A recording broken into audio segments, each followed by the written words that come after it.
후셈의 후다닥 세계사 시즌 1 그 첫 번째 시간입니다.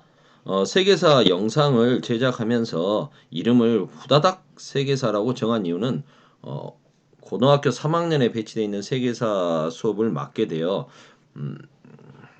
그렇지 않아도 고3이라 마음 바쁜 친구들에게 진도를 빨리 빼줘야 된다는 의미에서 수업을 후다닥 후다닥 하고 있는 것도 있고, 그러면서도 수능을 선택하는 친구들이 수능에서 세계사 과목을 선택하는 친구들이 많지 않다고 하니 현실적으로 학생 참여형 수업으로 다양한 세계사 수업의 본질적인 내용도 좀 채워주고 싶은 욕망, 그래서 없는 시간을 쪼개서 또 활동 중심 수업을 하다 보니까 진도는 더욱더 좀 몰리게 되고 더욱더 이 후다닥 후다닥 수업을 하게 되는 상황이 만들어졌습니다. 그래서 내용 이해면에서 학생들이 제대로 이해를 못하고 넘어가면 어떡하나, 그렇지 않아도 세계사 어려운데 내신에라도 제대로 신경 쓸 수 있게 영상이라도 제작해서 복습용으로라도 만들어져야 되지 않을까라는 고민을 하게 됐죠. 학생들도 동의를 해줘서 고맙게도 그래서 열심히 봐주실 것이라고 믿고 세계사 영상을 제작하게 되었습니다. 그러면서 이 세계사 영상도 미리미리 만들면 좋겠지만 진도 끝나고 나서 후다닥 만들고 있어서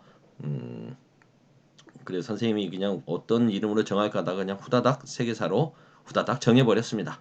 자, 그렇다면 이제 후다닥 세계사 첫 번째 강의를 시작하겠습니다. 이 시간에는 세계사의 의미와 세계사 학습의 필요성, 그리고 세계사를 공부하려면 어떻게 해야 되는가, 세계사 탐구 방법은 무엇이 있나 등에 대해서 살펴보도록 하겠습니다. 먼저 세계사는 세계의 역사를 의미하는 거겠죠. 국가와 민족을 초월하여 인류 전체의 삶의 변화를 탐구하고 이해하는 과목입니다.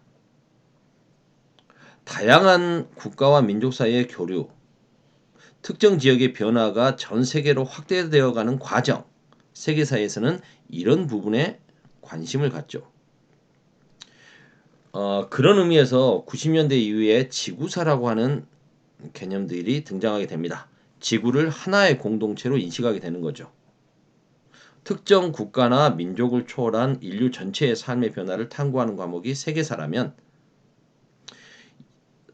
하나의 공동체인 지구 안에서 여러 개의 지역 세계가 있을 텐데 그 지역 세계 단위로 지구사의 전체를 통합해서 지구사의 전체가 통합되어가는 그 과정을 기술하는 게 지구사라는 관점. 이런 관점들이 이제 90년대 이후에 주목을 받게 되지 않습니까?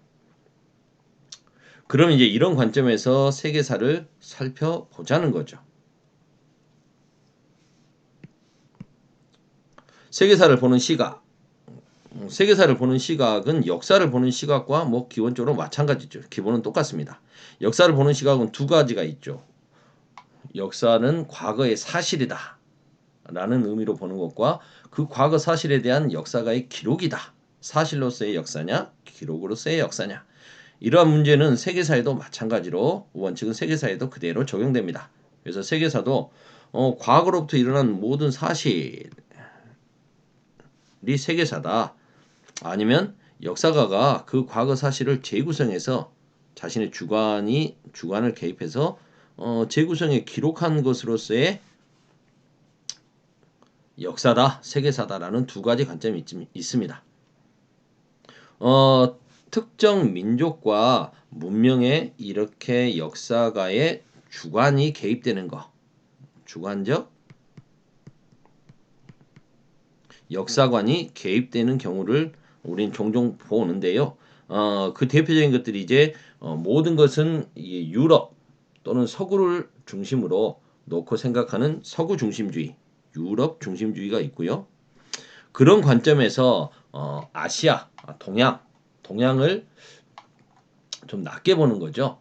서양의 인식과 사고 이런 것들을 중심으로 동양에 대해서 어떻게 인식하느냐 라는 생각으로 보여지는 오리엔탈리즘, 그리고 중국이 세상의 중심이라고 여기고 가장 발달된 문명국이 중국이다 그리고 다른 민족은 오랑캐다라는 인식이 화이주의라고 하는데, 이러한 화이 사상이 깔려 있는 중화주의, 이런 것들이 대표적인 주관적 역사관이 개입되어 세계사를 바라보는 시각이라고 할 수가 있겠습니다. 그렇다면 요즘은 교통통신이 엄청 발달돼 있죠. 그래서 개인과 사회 집단이 예전처럼 분절되어 따로따로 자신들만의 역사를 발전시키고 살아가는 게 아니고 서로 연결돼 있습니다. 쉽게 말해서 세계화되어 있죠. 어, 개인과 사회 집단이 하나의 세계 안에서 삶을 공유합니다. 우리나라의 예를 들어서 BTS가 어떤 노래를 냈다. 그 노래를 냈다 해서 우리만 알고 있는 게 아니죠. 전 세계가 같이 공유하지 않습니까? 이게 가능했던 게 교통과 통신의 발달이고요. 그래서 지금 시대는 세계화 시대지 않습니까?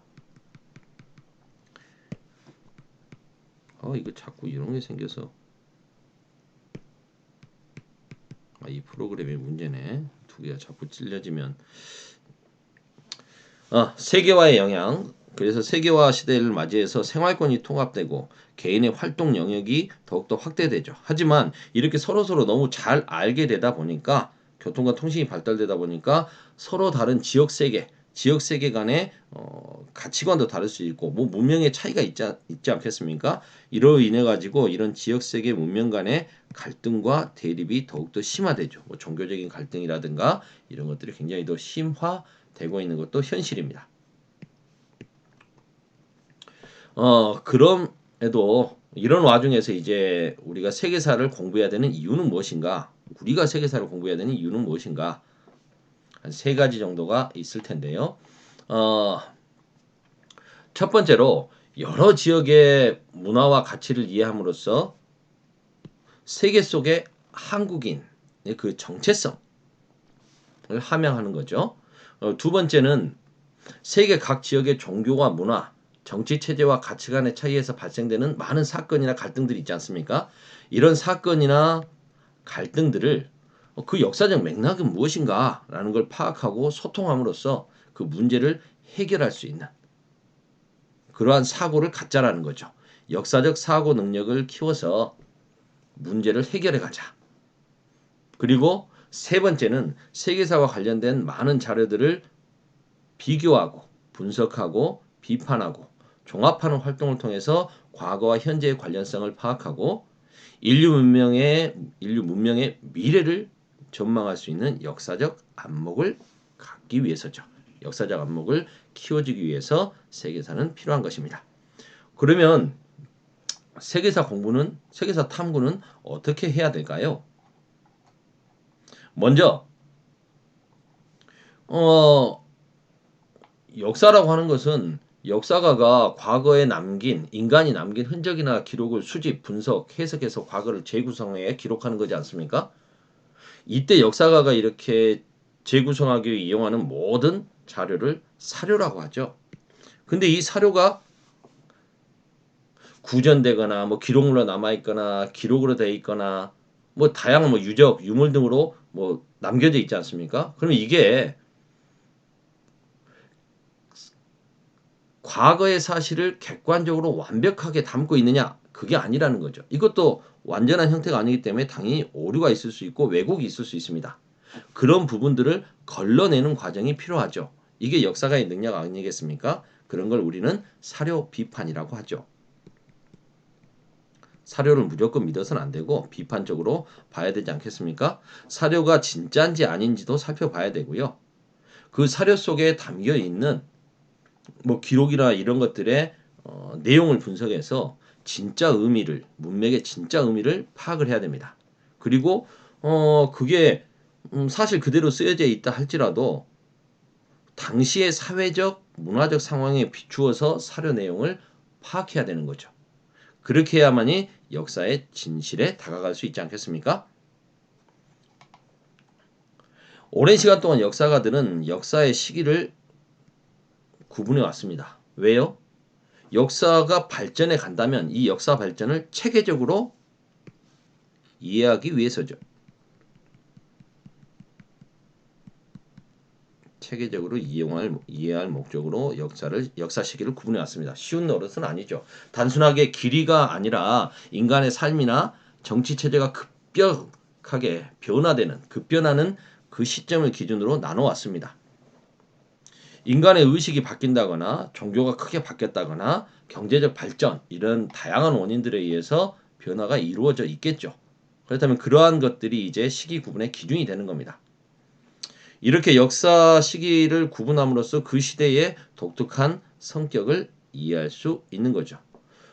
서양에서는 고대, 중세, 근대, 현대 이런 식으로 구분하고 우리나라 같은 경우는 어때요? 통일신라 남북국 시대까지를 고대, 그 다음에 이제 후삼국부터 고려시대를 중세, 그리고 조선시대부터 개항 이전까지를 근세, 그리고 개항 이후부터 일제강점기까지를 근대, 그리고 해방 이후를 현대 이렇게 5개로 구분하지 않습니까? 이런 것들이 이제 시기 구분이라고 역사에서의 시기 구분이라고 할 수 있겠죠. 이 간단한 내용도 10분이 넘네요. 후다닥 세계사인데 더 빨리 끝내야 되는데 첫 번째 1강은 세계사 전반에 대한 개요였습니다.